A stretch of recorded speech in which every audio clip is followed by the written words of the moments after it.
chapter here on the campus, and the students and faculty and friends. I would like to start out by thanking those who are responsible for our being here for the invitation to speak here on the campus at Michigan State University and to express our views on what we feel is America's most serious problem, the race problem. And it should be pointed out at the outset that I represent the Honorable Elijah Muhammad, whose followers are known as the Muslims here in America, and actually are the fastest growing religious group among black people anywhere in the Western Hemisphere. And it is our intention to try and spell out what the philosophy and aims and motivations of the Honorable Elijah Muhammad happen to be, and his solution to this very serious problem that America finds herself confronted with. And I might point out, too, that if you don't think that the problem is serious, then you need only to listen to the Attorney General, Robert F. Kennedy, and almost every speech he's been involved in, especially during the past few months, and even today, he has pointed out that the race problem is America's most serious domestic problem. And since the problem is so serious, it's time to take some serious steps to get to the factors that create this problem. And again, I want to thank the African Students Association and the campus NAACP for displaying the unity necessary to bring a very controversial issue before the students here on campus. The unity of Africans abroad and the unity of Africans here in this country can bring about practically any kind of achievement or accomplishment that black people want today. And when I say the Africans abroad and the Africans here in this country, the man that you call a Negro is nothing but an African himself. But some of them have been brainwashed into thinking that Africa is a place with no culture, no history, no contribution to civilization or science. So many of these Negroes, they take offense when they're identified with their homeland. But today we want to point out the different types of Negroes that you have to deal with. And once you know there's more than one type, then you won't come up with just one type solution. And to point out how timely the invitation is or was, I don't want to read newspapers to you, but in the Detroit News, dated Thursday, January the 17th, it told about the Interfaith Council of Religion that was held in Chicago last week. And the topic of their conversation was the race problem here in America.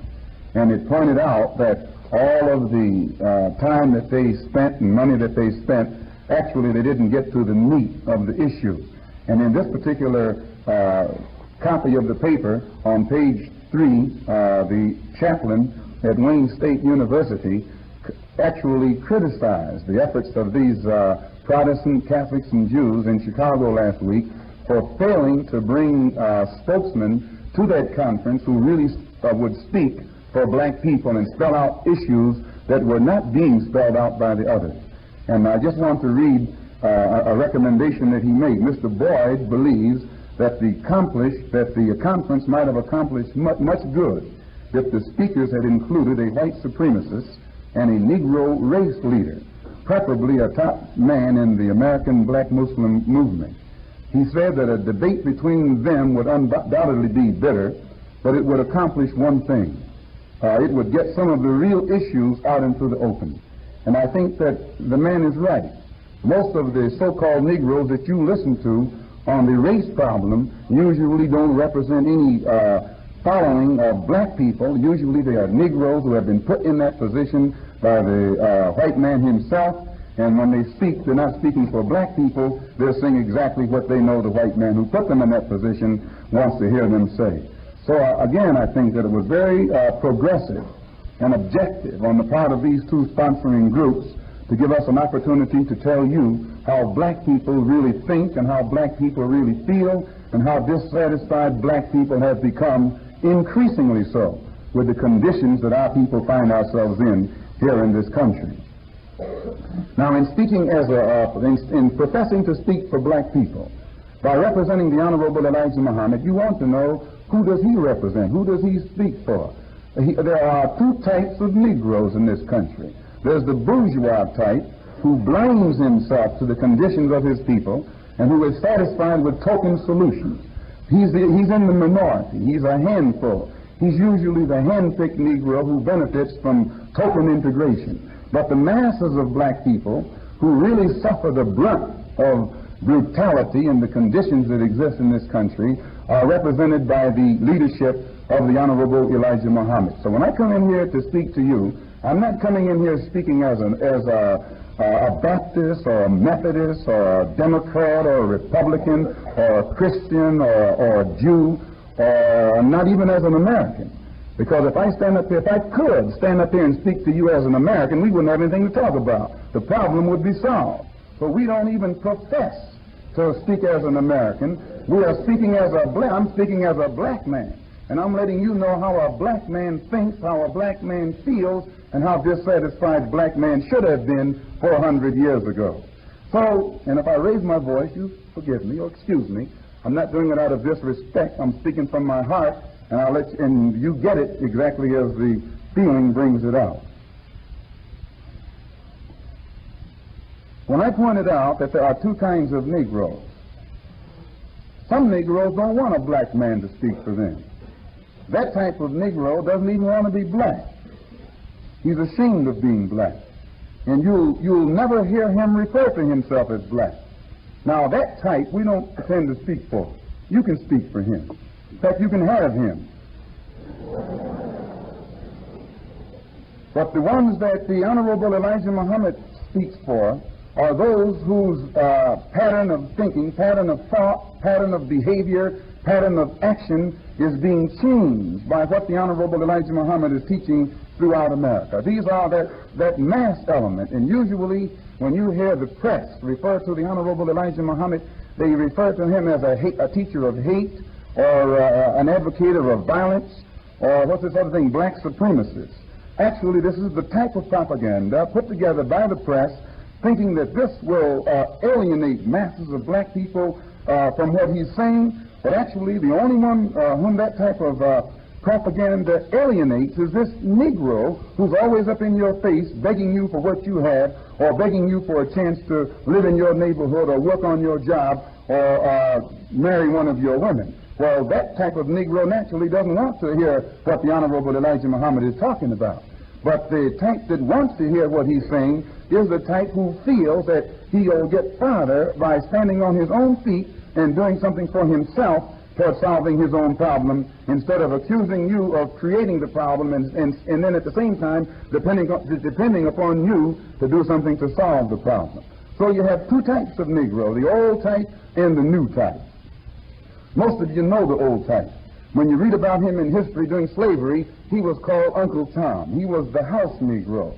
And during slavery, you had two Negroes. You had the house Negro and the field Negro. The house Negro usually lived close to his master. He dressed like his master. He wore his master's second-hand clothes. He ate food that his master left on the table. And he lived in his master's house, probably in the basement or the attic, but he still lived in the master's house. So whenever that house Negro identified himself, he always identified himself in the same sense that his master identified himself. When his master says we have good food, the house Negro would say, yes, we have plenty of good food. We have plenty of good food. When the master said that we have a fine home here, the house Negro said, yes, we have a fine home here. When the master would be sick, the house Negro identified himself so much with his master, he'd say, what's the matter, boss? We sick? His master's pain was his pain. And it hurt him more for his master to be sick than for him to be sick himself. Well, if the house started burning down, that type of Negro would fight harder to put the master's house out than the master himself would. But then you had another Negro out in the field. The house Negro was in the minority. The masses, the field Negro, were the masses. They were in the majority. When the master got sick, they prayed that he died. If his house caught on fire, they prayed for a wind to come along and fan the breeze. If someone came to the house Negro and said, let's go, let's separate, naturally that Uncle Tom would say, go where? What could I do without boss? Where would I live? How would I dress? Who would look out for me? That's the house Negro. But if you went to the field Negro and said, let's go, let's separate, he wouldn't even ask you where or how. He'd say, yes, let's go. And that would end it right there. So now you have a 20th century type house Negro today. A 20th century Uncle Tom. He's just as much an Uncle Tom today as Uncle Tom was 100 and 200 years ago. Only he's a modern Uncle Tom. That Uncle Tom wore a handkerchief around his head. This Uncle Tom wears a top hat. He's sharp. He dresses just like you do. He speaks the same phraseology, the same language. He tries to speak it better than you do. He speaks with the same accent, same diction.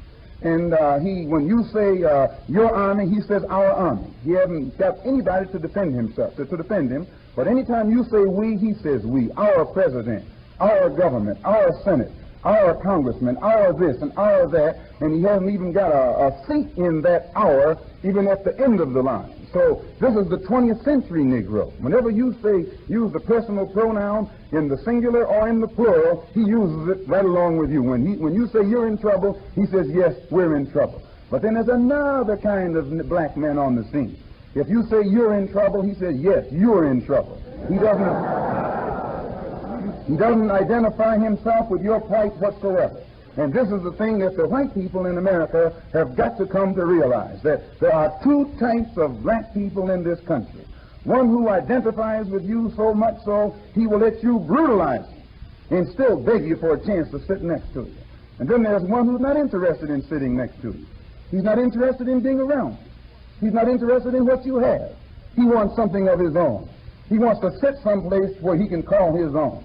He doesn't want a seat in your restaurant where you can give him some old bad coffee or bad food. He wants his own restaurant.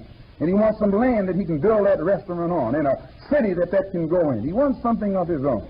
And when you realize that this type of thinking is existing and developing swiftly, behind the teachings of the Honorable Elijah Muhammad among the so-called Negroes, then I think you'll also realize that this whole phony effort at integration is no solution, because the most you can do with this phony effort toward integration is to put out some token integration. And whereas this Uncle Tom will accept your token effort, the masses of black people in this country are no more interested in token integration than they would be if you offered them a chance to sit inside a furnace somewhere. The only one who'll do that is this 20th century Uncle Tom. And you can always tell him, because he wants to be next to you. He wants to eat with you. He wants to sleep with you. He wants to marry your woman, marry your mother, marry your sister, marry your daughter, and if you watch him close enough, he's even after your wife. This type has blind faith in your religion. He's not interested in any religion of his own. He believes in a white Jesus, white Mary, white angels, and he's trying to get to a white heaven. When you listen to him in his church sing, he sings a song, I think they call it "Wash Me White as Snow." He wants to be turned white so he can go to heaven with a white man. It's not his fault. It's actually not his fault. But this is the state of his mind. This is the result of 400 years of brainwashing here in America. You have taken a man who is black on the outside and made him white on the inside. His brain is white as snow. His heart is white as snow. And therefore, whenever you say this is ours, he thinks he's white the same as you. So what's yours, he thinks it's also his. Even right on down to your woman. Now, many of them will take offense at my implying that he wants your woman. They'll say, no, this is what Bilbo and Talmadge and all of the white citizens' councils say. They say that to fool you. If this is not what they want, watch them. And if you find evidence to the contrary, then I'll take back my word. But all you have to do is give him a chance to get near you. And you'll find that he is not satisfied until he's sitting next to your woman or closer to her than that. So, what the Honorable, in this type of Negro, usually he hates black and loves white. He doesn't want to be black. He wants to be white. And he'll get on his bended knees and beg you for integration, which means he would rather rather than live with his own kind who love him, he'll force himself to live in neighborhoods around white people whom he knows don't mean him any good. And again I say, this is not his fault. He is sick. And as long as America listens to this sick Negro, who is begging to be integrated into the American society, despite the fact that the attitude and actions of whites are sufficient proof that he is not wanted, why then you are actually allowing him to force you into a position where you look just as sick as he looks. If someone holds a gun on a white man and makes him embrace me, put his arm around me, this isn't love, nor is it brotherhood. What they're doing is forcing the white man to be a hypocrite, to practice hypocrisy. But if that white man will put his arm around me willingly, voluntarily, of his own volition, then that's love, that's brotherhood, that's a solution to the problem. Likewise, as long as the government has to get out here and legislate to force Negroes into a white neighborhood, or force Negroes into a white school, or force Negroes into white industry, and make white people pretend that they go for this, all the government is doing is making white people be hypocrites. And rather than be classified as a bigot by putting a block, the average white person actually would rather put up a hypocritical face, the face of a hypocrite, than to tell the black man, no, you stay over there and let me stay over here. So that's no solution. As long as you force people to act in a hypocritical way, you'll never solve that problem. It has to be, the Honorable Elijah Muhammad teaches us that a solution has to be devised that'll be satisfactory, completely satisfactory to the black man and completely satisfactory to the white man. And the only thing that makes white people completely satisfied and black people completely satisfied when they're in their right mind is when the black man has his own and the white man has his own. You have what you need, we have what we need. And then both of us have something, and even the Bible says, God bless the child that has his own. And the poor so-called Negro doesn't have his own name, doesn't have his own language, doesn't have his own culture, doesn't have his own history, he doesn't have his own country, he doesn't even have his own mind. And he thinks that he's black because God cursed him. He's not black because God cursed him. He's black because, rather he's cursed because he's out of his mind. He has lost his mind. He has a white mind instead of the type of mind that he should have. So when these so-called Negroes who want integration try and force themselves into the white society, which doesn't solve the problem, the Honorable Elijah Muhammad teaches us that that type of Negro is the one that creates the problem. And the type of white person who perpetuates the problem is the one who poses as a liberal and pretends that the Negro should be integrated, and as long as he integrates someone else's neighborhood. But all these whites that you see running around here talking about how liberal they are and we believe everybody should have what they want and go where they want and do what they want, as soon as a Negro moves into that white liberal's neighborhood, that white liberal he moves out faster than the white bigot from Mississippi, Alabama, and from someplace else. So we won't solve the problem listening to that Uncle Tom Negro, and the problem won't be solved listening to this so-called white liberal. The only time the problem is going to be solved is when a black man can sit down like a black man and a white man can sit down like a white man and make no excuses whatsoever with each other in discussing the problem. No offense will stem from factors that are brought up, but both of them have to sit down like men, one side and on the other side, and look at it in terms of black and white, and then take some kind of solution based upon the factors that we see rather than upon that which we would like to believe. And when I say that this Negro wants to force his way into the white man's family, this integrationist-minded Negro wants to force his way into the white man's family, some don't believe that. Some take issue with that. But you take all of the integrationists, all of the those who are used to finance the program of the integrationists, the average so-called Negro celebrity, put all of them in one pot. And as fast as you name them off, you'll find that every one of them is married either to a white woman or a white man. From Lena Horne, Eartha Kitt, Sammy Davis, and you could name them all night long. Although they say that this is not what we want, that's what they've done. That's what they have.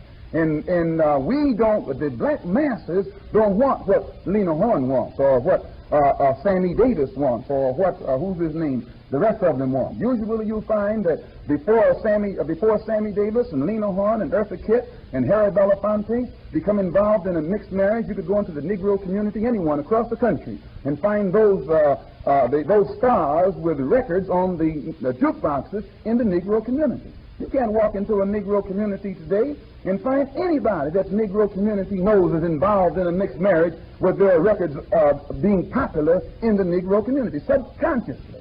A Negro doesn't have any respect or regard or confidence, or nor can he be moved by a black man who marries a white woman, or a black woman who marries a white man. And when they put out that picture to you that all of us want your woman, no, just that 20th century Uncle Tom. He wants her. And then when you think you're going to solve your problem by pleasing him, you're only making the problem worse. You have to go back and listen to the problem as it is for the black people, not by these hand-picked handful of Uncle Toms who benefit from token integration. Also, this type of so-called Negro, by being intoxicated over the white man, he never sees beyond the white man. He never sees beyond America. He never looks at himself or where he fits into things on the world stage. He only can see himself here in America, on the American stage or the white stage, where the white man is in the majority, where the white man is the boss. So this type of Negro always feels like he's outnumbered, or he's the underdog, or he's the minority. And it puts him in the role of a beggar, cowardly, humble, Uncle Tom and beggar on anything that he says is that should be his by right. Whereas there is, when it comes, he wants to be an American rather than to be black. He wants to be something other than what he is. And knowing that America is a white country, he knows he can't be black and be an American too. So he never calls himself black. He calls himself an American Negro, a Negro in America. And usually he'll deny his own race, his own color, just to be a second-class American. He'll deny his own history, his own culture. He'll deny all of his brothers and sisters in Africa, in Asia, in the East, just to be a second-class American. He denies everything that he represents, or that everything that was in his past, just to be accepted into a country and into a government that has rejected him ever since he was brought here. Well, this Negro is sick. He has to be sick to try and force himself among some people who don't want him, or to be accepted into a government that has used its entire political system and educational system to keep him relegated to the role of a second-class citizen. And therefore, he spends a lifetime begging for acceptance into the same government that made slaves of his people. He gives his life for a country that made his people slaves and still confines them to the role of second-class citizens. And we feel that he wastes his time begging white politicians, political hypocrites, for civil rights or for some kind of first-class citizenship. He's like a watchdog or a hound dog. You may run into a dog. No matter how vicious a dog is, you find him out in the street, he won't bite you. But when you get him up on the porch, he will growl. He'll take your leg. Now that dog, when he's out in the street, only his own life is threatened. And he's never been trained to protect himself. He's only been trained by his master to think in terms of what's good for his master. So when you catch him in the street and you threaten him, he'll go around you. But when you come up through the gate when he's sitting on the master's porch, then he'll bare his fangs and get ready to bite you. Not because you're threatening him, but because you're threatening his master, who has trained him not to protect himself, but to protect the property of the master. And this type of 20th century Uncle Tom is the same way. He'll never attack you, but he'll attack me. I can run into him out in the street and blast him. He won't say a word. But if I look like I'm about to blast you in here, he'll open up his mouth and put up a better defense for you than you can put up for yourself. Because he hasn't been trained to defend himself. He has only been trained to open up his mouth in defense of his master. He hasn't been educated, he's been trained. When a man is educated, he can think for himself and defend himself and speak for himself. But this 20th century Uncle Tom Negro never opens up his mouth in defense of a black man. He opens up his mouth in defense of the white man, in defense of America, in defense of the American government. He doesn't even know where his government is because he doesn't know that he ever had one. He doesn't know where his country is because he doesn't know that he ever had one. He believes in exactly what he was taught in school, that when he was kidnapped by the white man, he was a savage in the jungle someplace, eating people and throwing spears and with a bone in his nose. And the average American Negro has that concept of the African continent. It is not his fault. This is what has been given to him by the American educational system. He doesn't realize that there were civilizations and cultures on the African continent at a time when the people in Europe were crawling around in the caves going naked. He doesn't realize that the black man in Africa was wearing silk, was wearing slippers that he was able to spin himself, make himself. at a time when the people up in Europe were going naked. He doesn't realize that he was living in palaces on the African continent when the people in Europe were living in caves. He doesn't realize that he was living in a civilization in Africa where science had been so far advanced, especially even the astronomical sciences, to a point where Africans could plot the course of the stars in the universe when the people up in Europe still thought the earth was round, the planet was round or flat. He doesn't realize the advancement and the high state of his own culture that he was living in before he was kidnapped and brought to this country by the white man. He knows nothing about that. He knows nothing about the ancient Egyptian civilization on the African continent, or the ancient Carthaginian civilization on the African continent, or the ancient civilizations of Mali on the African continent, civilizations that were highly developed and produced scientists. Timbuktu, the center of the Mali Empire, was the center of learning at a time when the people up in Europe didn't even know what a book was. He doesn't know this because he hasn't been taught. And because he doesn't know this, when you mention Africa to him, well, he thinks you're talking about a jungle. And I went to Africa in 1959 and didn't see any jungle and didn't see any mud huts until I got back to Harlem in New York City.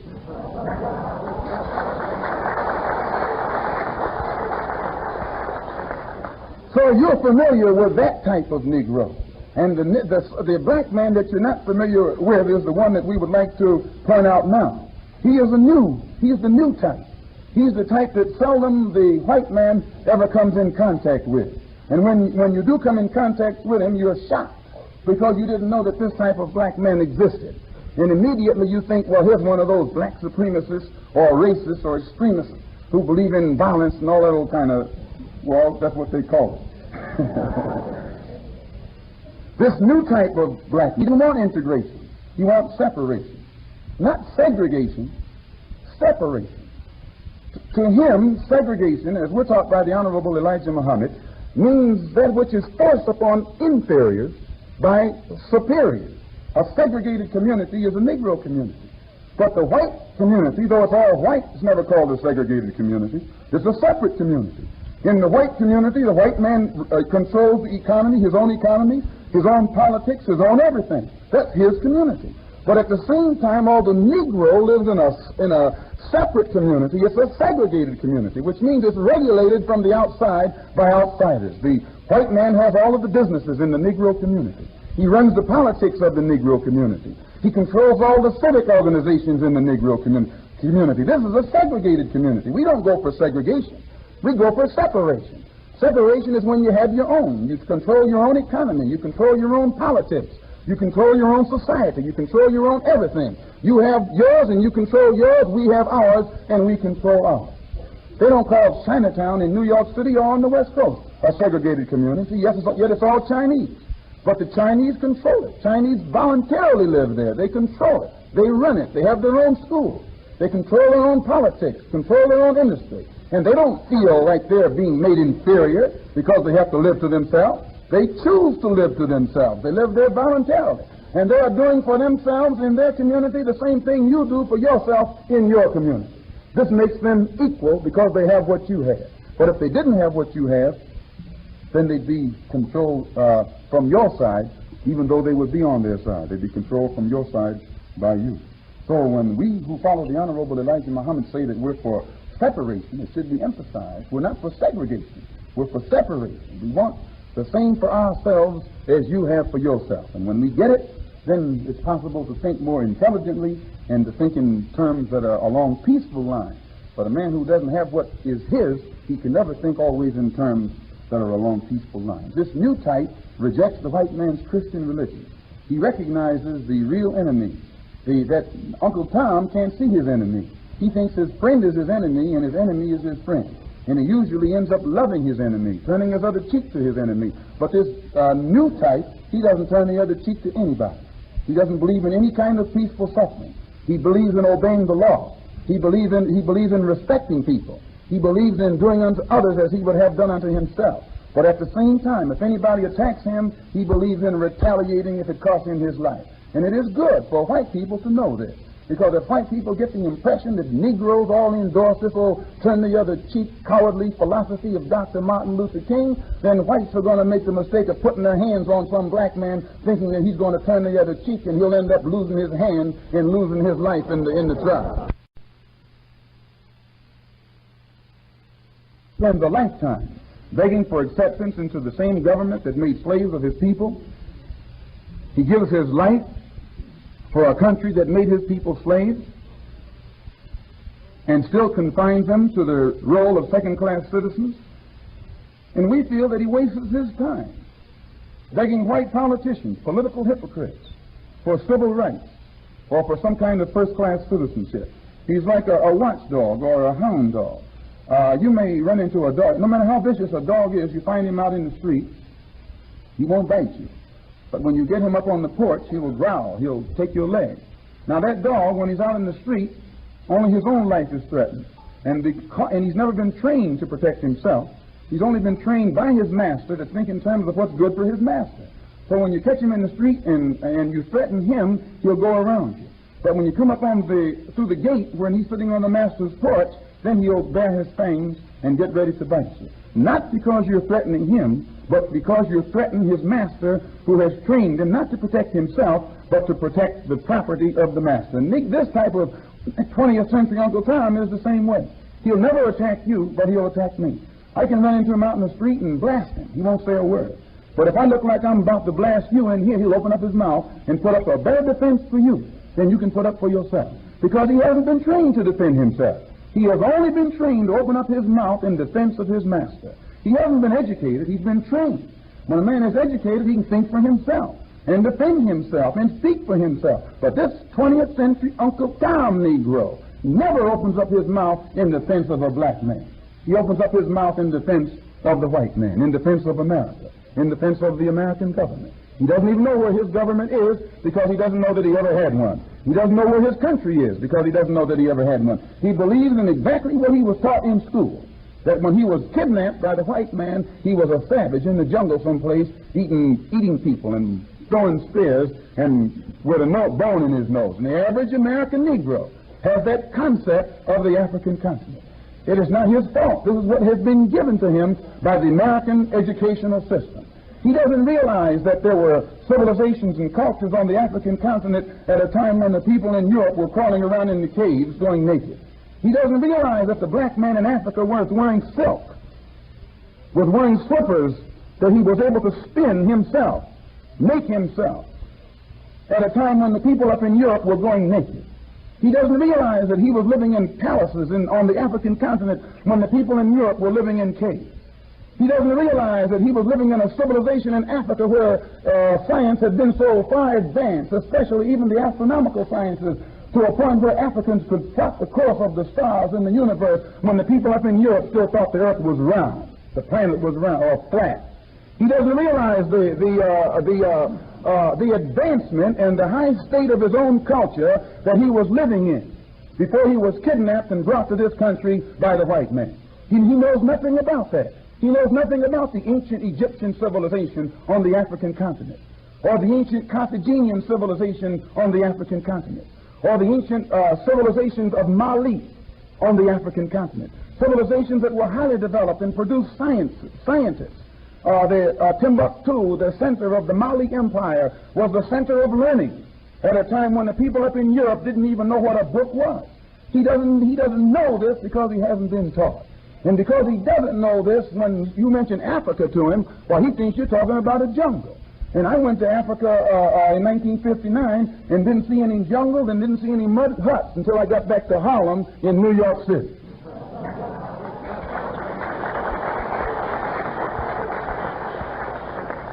So you're familiar with that type of Negro. And the black man that you're not familiar with is the one that we would like to point out now. He's the new type. He's the type that seldom the white man ever comes in contact with. And when you do come in contact with him, you're shocked because you didn't know that this type of black man existed. And immediately you think, well, here's one of those black supremacists or racists or extremists who believe in violence and all that old kind of, well, that's what they call it. This new type of black man He doesn't want integration. He wants separation. Not segregation, separation. To him, segregation, as we're taught by the Honorable Elijah Muhammad, means that which is forced upon inferiors by superiors. A segregated community is a Negro community. But the white community, though it's all white, it's never called a segregated community. It's a separate community. In the white community, the white man controls the economy, his own politics, his own everything. That's his community.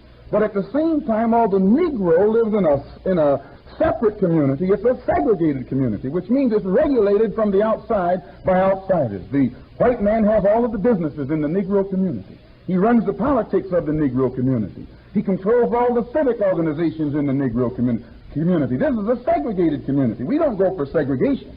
We go for separation. Separation is when you have your own. You control your own economy. You control your own politics. You control your own society. You control your own everything. You have yours and you control yours. We have ours and we control ours. They don't call Chinatown in New York City or on the West Coast a segregated community, yet it's all Chinese. But the Chinese control it. Chinese voluntarily live there. They control it. They run it. They have their own schools. They control their own politics, control their own industry. And they don't feel like they're being made inferior because they have to live to themselves. They choose to live to themselves. They live there voluntarily. And they are doing for themselves in their community the same thing you do for yourself in your community. This makes them equal because they have what you have. But if they didn't have what you have, then they'd be controlled from your side, even though they would be on their side. They'd be controlled from your side by you. So when we who follow the Honorable Elijah Muhammad say that we're for separation, it should be emphasized. We're not for segregation. We're for separation. We want the same for ourselves as you have for yourself. And when we get it, then it's possible to think more intelligently, terms that are along peaceful lines. But a man who doesn't have what is his, he can never think always in terms that are along peaceful lines. This new type rejects the white man's Christian religion. He recognizes the real enemy, that Uncle Tom can't see his enemy. He thinks his friend is his enemy and his enemy is his friend. And he usually ends up loving his enemy, turning his other cheek to his enemy. But this new type, he doesn't turn the other cheek to anybody. He doesn't believe in any kind of peaceful suffering. He believes in obeying the law. He believes in respecting people. He believes in doing unto others as he would have done unto himself. But at the same time, if anybody attacks him, he believes in retaliating if it costs him his life. And it is good for white people to know this. Because if white people get the impression that Negroes all endorse this old turn the other cheek cowardly philosophy of Dr. Martin Luther King, then whites are going to make the mistake of putting their hands on some black man thinking that he's going to turn the other cheek and he'll end up losing his hand and losing his life in the trial. So it is always better to let someone know where you stand. And there are a large number of black people in this country who don't endorse anything of what Dr. Martin Luther King and these other 20th century religious Uncle Toms are putting in front of the public eye to make it look like this is the way, this is the behavior, or this is the thought pattern of most of our people. Also, this new type, you'll find, he doesn't look upon it as being any honor to be in America. He knows he didn't come here on the Mayflower. He knows he was brought here in a slave ship. But this 20th century Uncle Tom, he'll stand up in your face and tell you about when his fathers landed on Plymouth Rock. His father never landed on Plymouth Rock. The rock was dropped on him, but it wasn't dropped on him.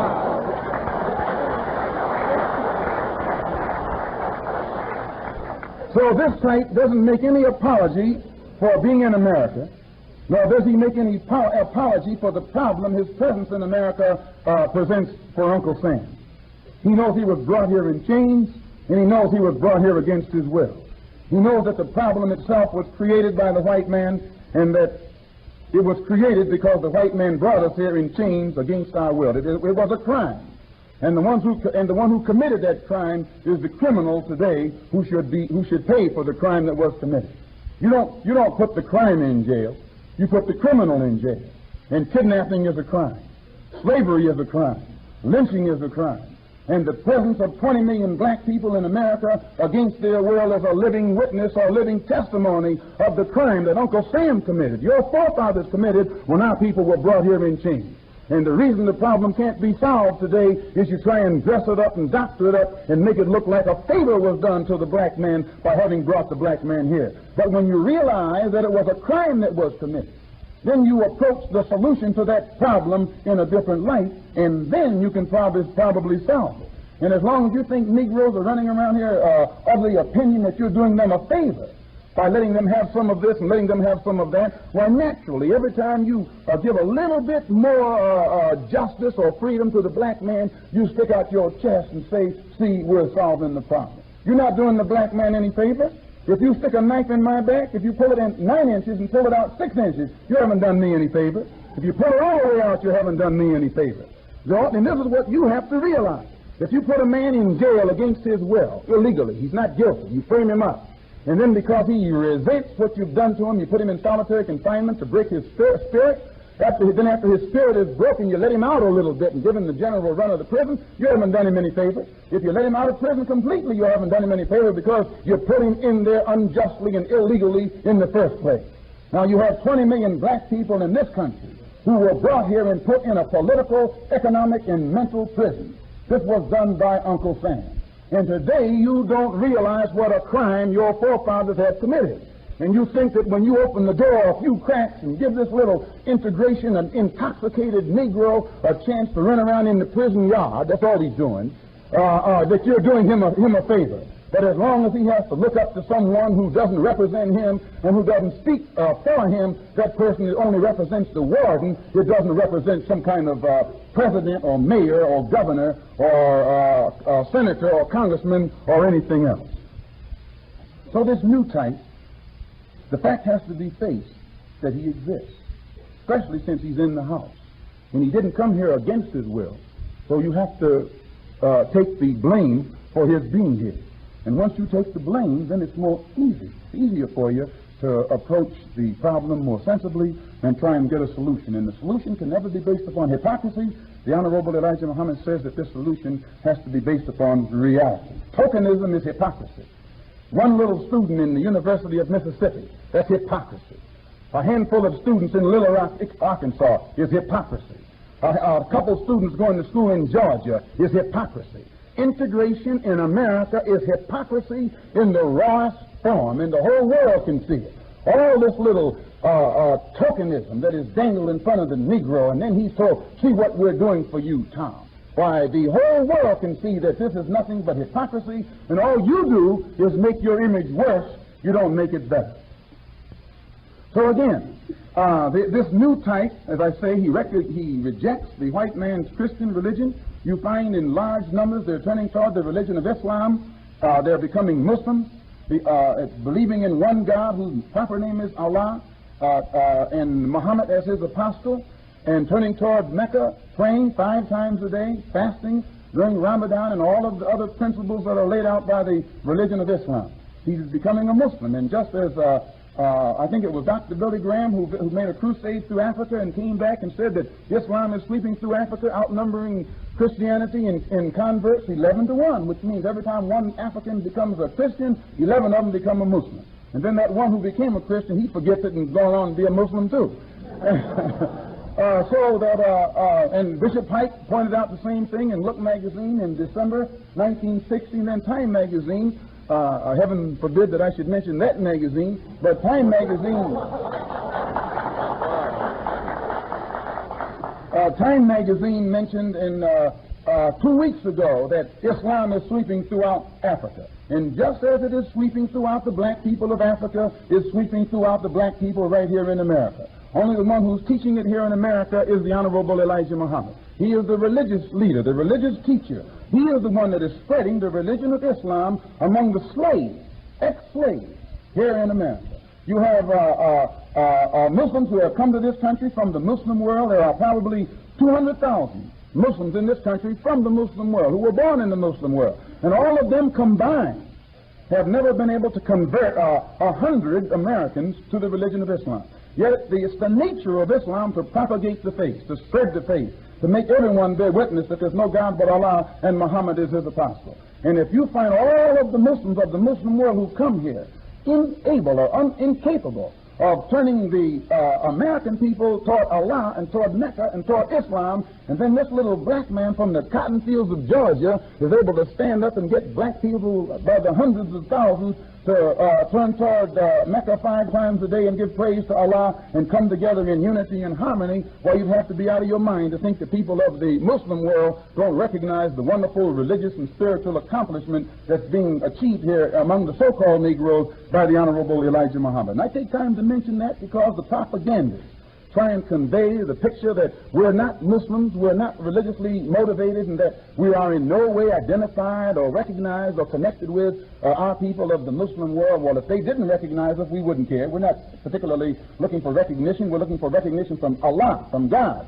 And if Allah accepts you as a Muslim, you're accepted. It's not left up to somebody walking around here on this earth. But those people over there would be out of their minds when they find themselves unable to spread the religion of Islam, and then they see this little black man here in America spreading it, why they'd be out of their mind to reject him. And you'll find, if you take the time to look, that you don't find any Muslim today who rejects another Muslim. You might find some who come over here who operate stores or some kind of little business in the white neighborhood, Christian neighborhood, and they want to get along with all the white people, but all the Christians. They might say some words to please you, but they're only trying to get your money.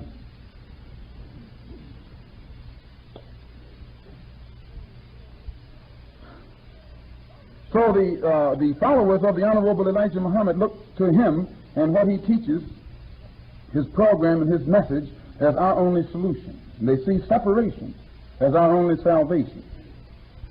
We don't think as Americans anymore, but as a black man. With the mind of a black man, we look beyond America, and we look beyond the interests of the white man. The thinking of this new type of Negro is broad. It's more international. This integrationist always thinks in terms of an American. But you find the masses of black people today think in terms of black. And this black thinking enables them to see beyond the confines of all over the world. They look at the happenings in the international context.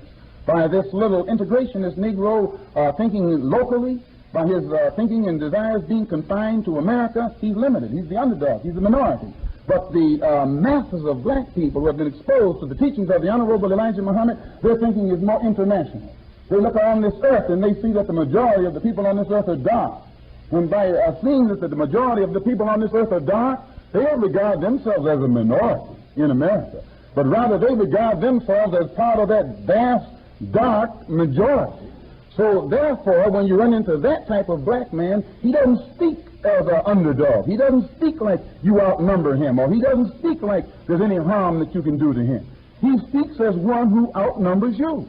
He sees that the dark world outnumbers the white world, that the odds have turned today and are in his favor, that are on his side. He sees that the people of this earth are on his side, that time is on his side, that history is on his side, and most important of all, he sees that God is on his side toward getting him some kind of solution that's immediate and that's lasting, and that is in no way connected or concerned or stems from the goodwill or good conscience in any way, shape, soever of the man who committed the crime and created the problem in the first place. I would like to point out quickly and briefly. No, I won't. I think my time is up, isn't it? Just about. Well, Doctor here says my time is up, and I'm telling him his time is short. So,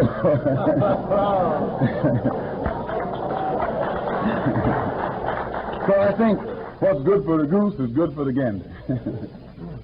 There are many different ways to understand politics. Number one, we're not a political group. We're not politically inclined, motivated, nor are our political aims in any way connected with the Honorable Elijah Muhammad. But when you study the science of politics, or study it as it's practiced in the UN at the international level, you'll find usually on questions you have those who say yes, those who say no, and those who don't say anything. Those who don't say anything usually are the neutralists. And by abstaining, they have just as much political power, if not more so, than those who take an active part in all situations. Where the Negro in America is concerned, he's been without the ballot so long. Today, when he gets the ballot, he's ballot happy. He's like a man to whom you give a gun, he just starts shooting to let everybody know he's got a gun. He doesn't aim at anything. Well, we believe in shooting too, but we first believe that we should have a target, and then when that target gets within our reach, then we'll put the bullet where it belongs, or the ballot where it belongs, or whatever you call it where it belongs. But we don't see at this point where the black man gains anything in politics. Let me just give you an example. And in the last presidential election, whites were evenly divided between Kennedy and Nixon. It was the Negro who went for Kennedy, 80%, that put Kennedy in the White House. And they went for him based upon the promises, false promises, by the way, that he made. Well, facts are facts. He said I think everybody has a right to his opinion. And I'm quite certain those who are familiar with Kennedy's promises to the Negro know what he said he could do with the stroke of his pen. And he was in office for 2 years before he found where his fountain pen was, where the Negro was concerned.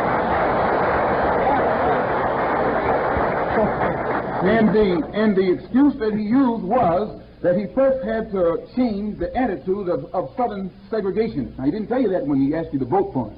But once he got in, then he had to tell you what problems he was facing. And he didn't want to take a stand against the Southern segregationists. But he did take a stand against U.S. Steel, which is the strongest corporation on this earth. He threw down the gauntlet. He threw down the gauntlet to Cuba. He has thrown down the gauntlet to anybody he desires.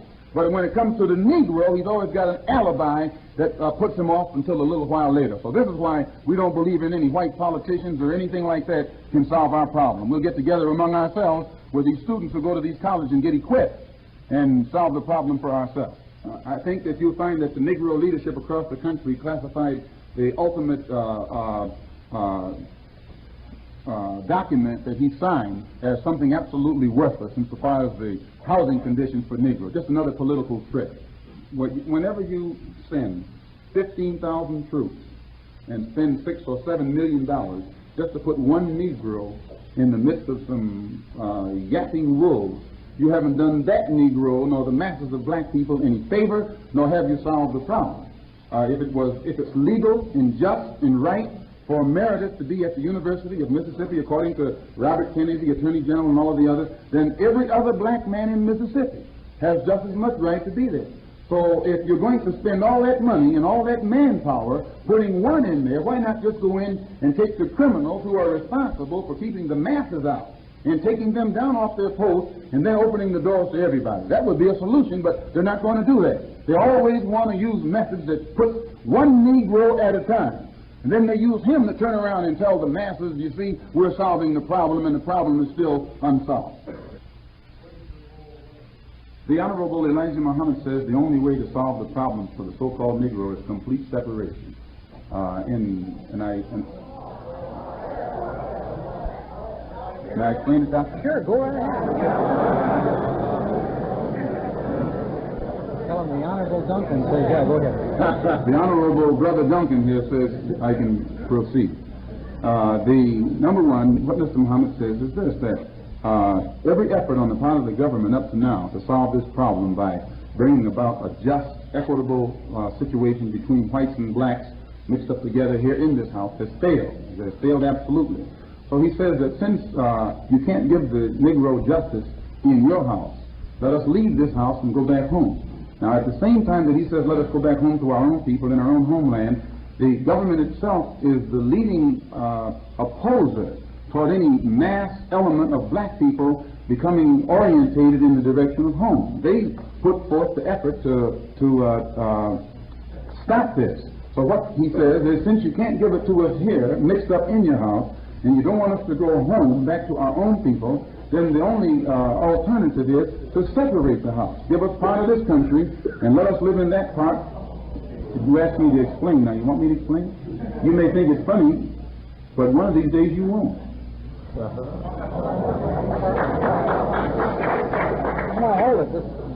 He says that in this section that will be set aside for black people, that the government should give us everything we need to start our own civilization.